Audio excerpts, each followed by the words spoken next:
Para allá de esta semana, Parshas Israel, encontramos el evento más importante y fundamental de la historia de toda la humanidad, Matan Torah, la entrega de la Torá.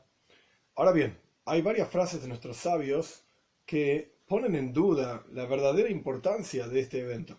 Por un lado, nuestros sabios dicen que Abraham vino y así también sus descendientes, Abraham, Isaac, Jacob, todos los descendientes de los patriarcas, ellos cumplían toda la Torá, incluso antes de haber sido entregada. Incluso, dicen nuestros sabios, los preceptos que posteriormente iban a ser preceptos rabínicos, los cercos que nuestros sabios ponen alrededor de la Torá para no transgredirla, etc., incluso eso, Abraham vino y lo cumplía. Otra frase de nuestros sabios: si no hubiese sido dada la Torá, hubiésemos aprendido muchos asuntos de los animales. Por ejemplo, tznius del gato, por ejemplo, recato, hubiésemos aprendido del gato. Por ejemplo, no robar, hubiésemos aprendido de las hormigas. Entonces, en base a estas ideas, ¿cuál es el objetivo? ¿Cuál es el logro de la entrega de la Torá? ¿Para qué fue entregada? Si igualmente ya teníamos antes. No sé qué texto teníamos, pero algo teníamos antes. Y si no lo hubiésemos tenido, lo hubiésemos aprendido de los animales. Porque Dios inyectó Jochma, sabiduría, en toda la creación, incluso en los animales. Entonces, ¿cuál es el logro de la entrega de la Torá? Y la idea es la siguiente. Encontramos que, de vuelta, nuestros patriarcas cumplían preceptos, pero el objetivo central de los preceptos de nuestros patriarcas no era imbuir el mundo material de kedusha, de santidad.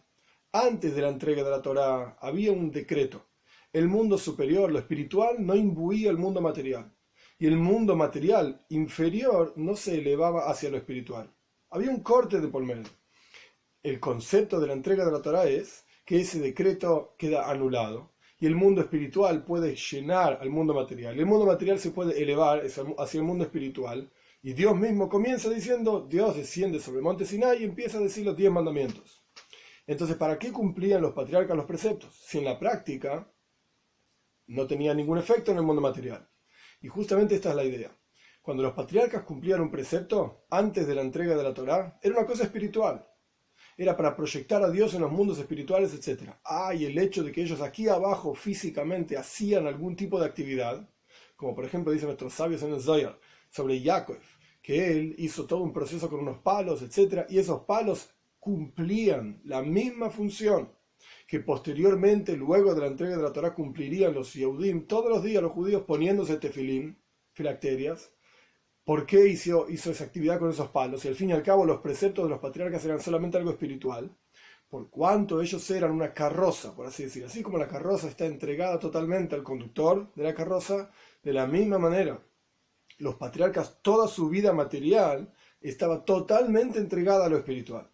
Entonces, cuando lograban algo espiritualmente hablando, tenía una contraparte material, pero no porque ellos querían imbuir espiritualidad en lo material, eso era imposible. De hecho, Jacob, en cuanto terminó de hacer su proceso con los palos para reproducir el ganado de Labán, etc., con lo cual logró la misma proyección espiritual que logramos nosotros con los tefilín, los palos los tiró a la basura, ya no servían para nada. Y los tefilín está prohibido tirarlos a la basura. ¿Cuál es la diferencia?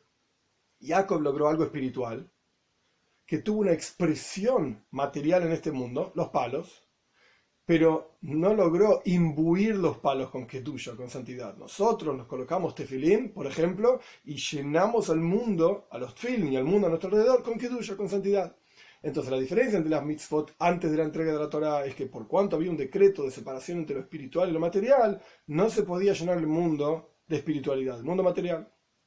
Después de la entrega de la Torá, por cuanto existe esta idea de cortar, destruir este decreto de separación entre lo espiritual y lo material, nosotros podemos, a través de los preceptos, llenar el mundo de espiritualidad.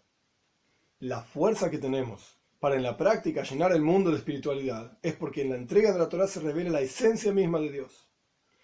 Antes de la entrega de la Torá, lo que los patriarcas tenían a su disposición era una revelación divina limitada a lo espiritual. Era muy elevada, pero era limitada a lo espiritual, no podía imbuir lo material. Posterior a la entrega de la Torá, los preceptos que nosotros tenemos, los 613 preceptos de la Torá, tienen la fuerza de la esencia misma de Dios, que no está limitada a lo espiritual. Tampoco está limitada solamente a lo material, sino que trasciende tanto lo espiritual como lo material. Tenemos el infinito, Pero el infinito es algo tan sobrecogedor, tan impresionante, que está limitado a lo espiritual. Tenemos lo finito, que está limitado a lo material, y tenemos aquello que trasciende tanto lo finito como lo infinito, la esencia misma de Dios. Y esta es la fuerza que Dios llenó, por así decir, inyectó en cada precepto de conectarnos con la esencia de Dios, de poder unir estos dos mundos, el mundo material con el mundo espiritual. Y esto es lo que significa una mitzvah. Y este mismo asunto lo vemos en los 10 mandamientos. Encontramos dos cosas totalmente opuestas. Por un lado, los 10 mandamientos empiezan: yo soy Dios, tu Señor, no tendrás otros dioses. Los asuntos más profundos sobre la unicidad de Dios, sobre la creación, la comprensión de quién es Él y qué es Él, etc. Esto es por un lado. Pero por el otro lado tenemos: no matarás, no robarás, las cosas más sencillas. O sea, aquí tenemos esta idea de que el mundo espiritual desciende hacia lo material y el mundo material se eleva hacia lo espiritual. Es decir, incluso el no matarás, no robarás, etc., eso tiene que estar imbuido y llenado de yo soy Dios tu Señor, y no tendrás otros dioses.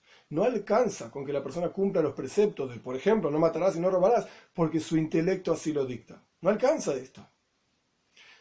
¿Por qué? Vemos en la práctica que cuando la persona se quiere a sí mismo, cuando la persona mira para otro lugar, incluso puede llegar a transgredir el no robarás, no matarás, si no es materialmente, concretamente hablando de matar a alguien, Dios libre y guarde. Nuestros sabios dicen, por ejemplo, una persona que avergüenza a otro en público es como que lo está matando. O, por ejemplo, algún tipo de engaño en los negocios, donde no se ve el robo directamente, pero no deja de ser un robo. ¿Y por qué uno puede hacer estas cosas? Por ejemplo, porque se ama a sí mismo. Como dicen nuestros sabios, al kol peshaim tehase av. Sobre todos los pecados, incluso intencionales, el amor propio los oculta. Uno no ve sus propias manchas, etc.